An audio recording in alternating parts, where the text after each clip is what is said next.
Good morning dear students. இன்னைக்கு நம்ம accounting for share capital பார்க்கலாம்.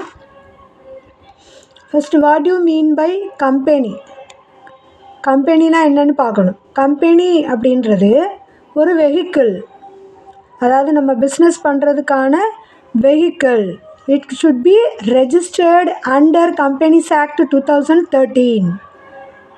ஸோ கம்பெனியை நம்ம கண்டிப்பாக கம்பெனிஸ் ஆக்ட் 2013க்கு கீழே ரெஜிஸ்டர் பண்ணணும்.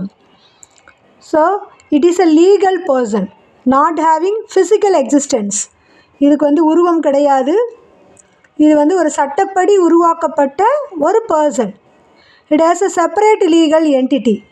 செப்பரேட் லீகல் என்டிட்டி அப்படின்னா என்ன?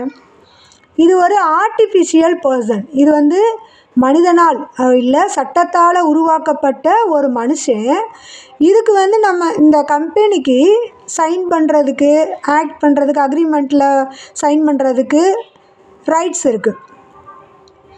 இது ஷேர் ஹோல்டர்ஸ் தான் இதை உருவாக்கியிருக்காங்க. பட் ஷேர் ஹோல்டர்ஸ் வேறு, கம்பெனி வேறு. ஷேர் ஹோல்டர்ஸ் யார் வேணாலும் வரலாம் போகலாம். But company go for ever.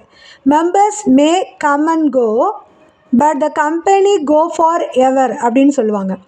அதாவது கம்பெனி நிலையானது. அதை கோர்ட்டால் மட்டும்தான் டிசல்யூட் பண்ண முடியும்.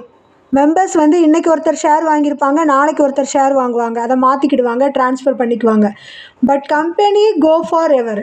அதனால தான் அதை செப்பரேட் லீகல் என்டிட்டி அப்படின்னு சொல்கிறோம். ஸோ இதில் ஷேர் கேபிட்டல் அப்படின்னா என்ன?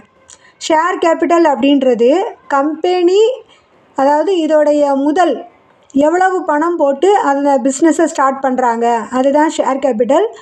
அந்த ஷேர் கேபிட்டலை ஈக்குவல் டினாமினேஷனாக நம்ம டிவைட் பண்ணோன்னா each unit is called share.